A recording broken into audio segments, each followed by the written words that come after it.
কথা বলবো, আমার কোনো রাজনৈতিক পরিচয় মনে রাখবেন। একটাই কথা বলবো, আমার কোনো রাজনৈতিক পরিচয় মনে রাখবেন। আমি তো মানুষ, আমি শুধু মানুষের জন্য।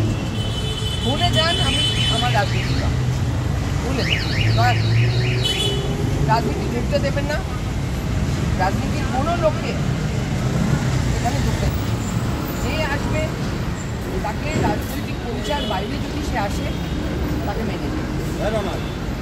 বহু বছর ধরে এই ঘটনা চলছে পশ্চিমবঙ্গে, বহুদিন ধরে চলছে।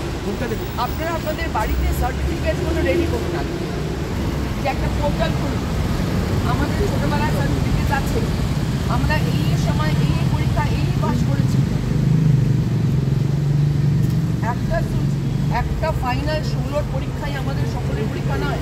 আপনারা আগে কিছু করছিলেন না তা নয়, 16তে আগে যারা পরীক্ষা দিয়েছেন, পড়াশোনা করেছেন, মনে করে চাকরি করেছেন, তার ডকুমেন্ট রেডি করুন। মাননীয় মুখ্যমন্ত্রী মঞ্চে ছিলেন,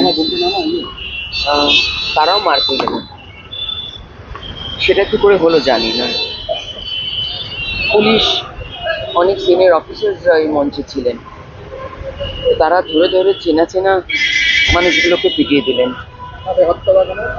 প্রশ্ন হচ্ছে যে এটা তো কোনো ভাষণ করার জন্য কোনো একটা বিষয় নয়।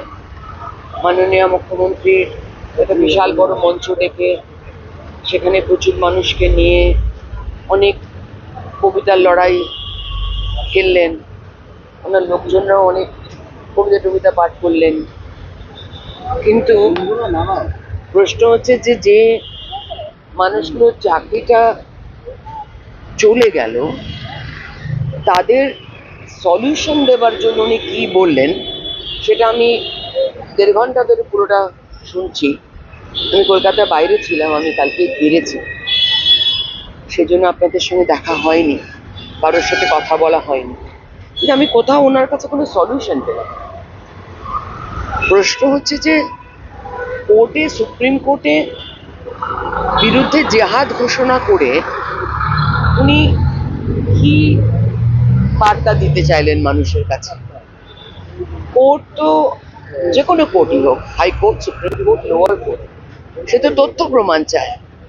মনু সিংভির মতন এত বড় লয়ার, তারাও যখন হেরে যায়, এই হারটা তো আমি মনু সিংভি কোন দল হেন তেন, আমি সমস্ত রাজনৈতিক দলের ঊর্ধ্বে কয়েকটা কথা বলছি, যদি আমার কথা কারো ভালো না লাগে আমাকে ক্ষমা করে দেবেন।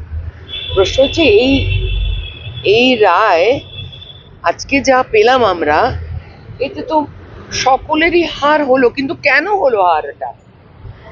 এ তো মানব সমাজের হার হয়ে গেল, কিন্তু মানব সমাজের হারটা হলো কেন? 25,500 বা 26,000 হোয়াট এভার, এই এতগুলো মানুষের চাকরি গেল, কারণটা কি? যোগ্য অযোগ্য বিচার করার যে ওএমআর শিট, যে প্রসেসে চাকরি দেওয়া হয়েছে, সে প্রসেসটাই যখন বারবার করে বলছে সমস্ত কোর্টে ভুল। এখন আমাদের Ajit Ganguly, member of parliament, তিনি যখন এইরকম একটা বলে দিয়েছিলেন যে এইভাবে এতগুলো মোটামুটি 1,500 লোক এই ঘুষটা দিয়েছে বা এই অন্যায় কাজটা করেছে, তো তখনই তো এই রাজ্য সরকারের ইমিডিয়েটলি সে ডিভিশনটা করে বার করা উচিত ছিল। সেটা কেন করেনি? ওনারা ভেবেছিলেন 26,000 লোককে নিয়ে আমরা একেবারে তাদের 26,000 লোকের সংখ্যা আমরা যদি সুপ্রিম কোর্টে দেখাই, সুপ্রিম কোর্ট নার্ভাস হয়ে গিয়ে বলে দেবে যে না, তাহলে চাকরি বহাল থাক। প্রশ্ন হচ্ছে অযোগ্য আর যোগ্য বিচার করে দেওয়ার দায়িত্ব কার? স্কুল সার্ভিস কমিশনের। এই বিচার করার দায়িত্ব কার? ভাগ করে দেওয়ার দায়িত্ব কার? কোর্টে যে সাবজেক্টটা দেবে, তথ্য প্রমাণ দেবে, সে দায়িত্বটা কার? শিক্ষা মন্ত্রকের। শিক্ষামন্ত্রী যতই জেলে থাকুক না কেন, শিক্ষা মন্ত্রকটা তো আছে, কাগজপত্র তো গিলে ফেলেনি নিশ্চয়ই ওই সারদা রোজ ভ্যালির মতন। প্রশ্ন হচ্ছে তাহলে কাগজগুলো কোথায়?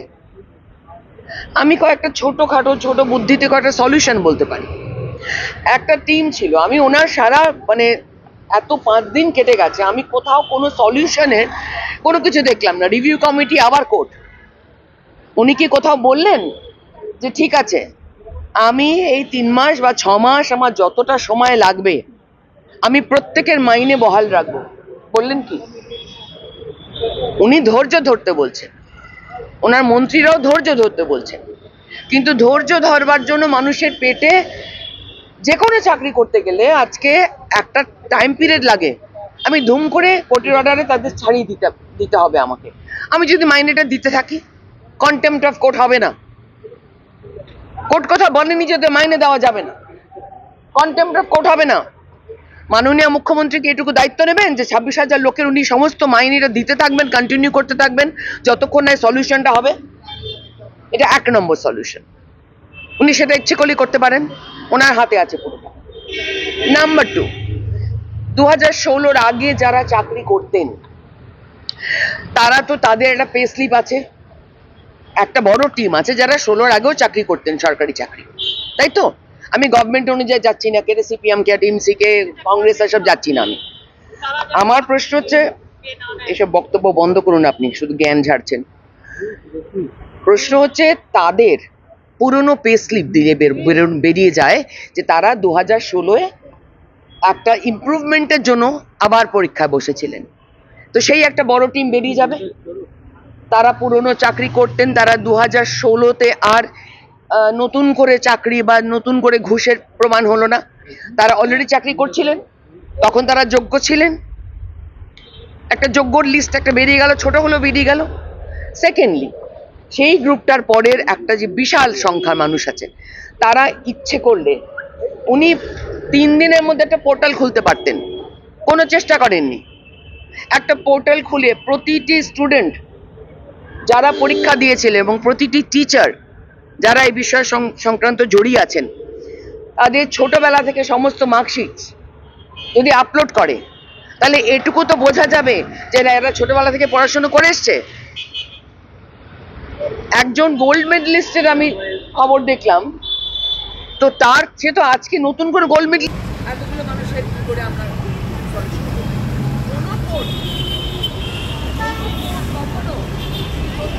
না পায়, তাহলে সে বিচারটা কি? আর কোর্টে, হাইকোর্টে তো আমাদের তিনি লড়েছিলেন চাকরি প্রার্থীদের হয়ে। একটাই কথা বলবো, আমার কোনো রাজনৈতিক পরিচয় মনে রাখবেন,